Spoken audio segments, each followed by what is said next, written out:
Hong Kong নাম শুনলেই চোখের সামনে ভেসে ওঠে ঝা চকচকা শহর, ভোগবিলাসী জীবন আর কারি কারি টাকা। বিশ্বের সবচেয়ে ধনী শহরগুলোর তালিকাতেও শীর্ষে রয়েছে হংকংয়ের নাম। এমনকি বিশ্ব বাণিজ্যের প্রাণকেন্দ্রও বলা হয় এই হংকংকে। আর 5টি দেশের মতো হংকংয়ের নিজস্ব পতাকা, মুদ্রা এবং শাসন ব্যবস্থা থাকলেও এটি কোনো দেশ নয়। শহরটি মূলত বৃহত্তর চীনের একটি প্রশাসনিক অঞ্চল মাত্র। তবে এই ধনী হংকংয়ে রয়েছে অন্ধকার এক অজানা তথ্য। বিভিন্ন সময় টিভি বা সিনেমায় হংকংয়ের যে দৃশ্য চোখের সামনে আসে তা কেবল সামনের অংশ, এর পেছনে রয়েছে আরেক জীবনের গল্প। বিশ্বের শীর্ষ এই শহরেও বসবাস রয়েছে গরিব কিংবা নিম্ন আয়ের মানুষের। হাজার হাজার ধনকুবেরের ভিড়ে তাদের জীবনযাপন কিংবা টিকে থাকার গল্প শুনলে গা শিউরে উঠবে।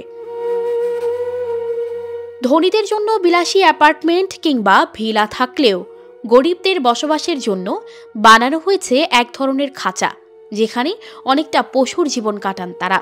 কারণ হংকংয়ে সম্পত্তি কিংবা আবাসন ব্যয় এতই বেশি যে যার তার পক্ষে বাড়ি করে থাকা সম্ভব নয়। তাই তো খাঁচা বানিয়ে সেখানে রাখা হয় নিম্ন আয়ের মানুষদের। সেই খাঁচায় বসবাসকারীরা বলছেন, জাল দিয়ে তৈরি এক একটি ঘরের জন্য মাসে গুনতে হয় 1300 হংকং ডলার, যা বাংলাদেশি মুদ্রায় 18,000 টাকারও বেশি। যেখানে শীতের দিনে হাড় কাঁপানো ঠান্ডা আর গরমে সেদ্ধ হয়ে যাওয়ার মতো অবস্থা। কোনোভাবেই একজন সুস্থ মানুষের পক্ষে বেশি দিন বেঁচে থাকা সম্ভব না এমন পরিবেশে। তথ্য বলছে, বিশ্বের যে কোনো অঞ্চলের চেয়ে হংকংয়ের জায়গার দাম বেশি। দিনকে দিন সেই দাম আকাশ ছুঁয়েছে, যা সাধারণ মানুষের ধরা ছোঁয়ার বাইরে। বিভিন্ন গণমাধ্যম বলছে, হংকংয়ে সাধারণ একটি ফ্ল্যাটের দামই 2 কোটি ইউরো, যা বাংলাদেশি মুদ্রায় 240 কোটি টাকারও বেশি। ফলে সাধারণ মানুষের পক্ষে কোনোভাবেই কেনা সম্ভব না। তাই দিনমজুর ও দরিদ্র পরিবারগুলোকে থাকতে হয় এমন খাঁচার মতো ঘরে। কোথাও কোথাও 20 তলার মতো উঁচু ভবন করে রাখা হয়েছে, কিন্তু খরচ কমাতে সেখানে দেয়া হয়নি কোনো লিফট। ফলে যারা 20 তলায় বসবাস করেন তাদের ওঠানামা করতে হয় হেঁটে হেঁটে।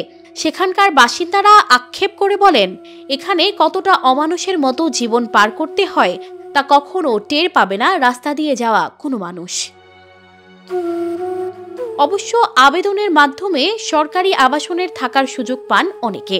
তবে এই সুবিধা পেতেও অনেকের অপেক্ষা করতে হয় বছরের পর বছর। বেশিরভাগের কপালে জোটে না সেটিও।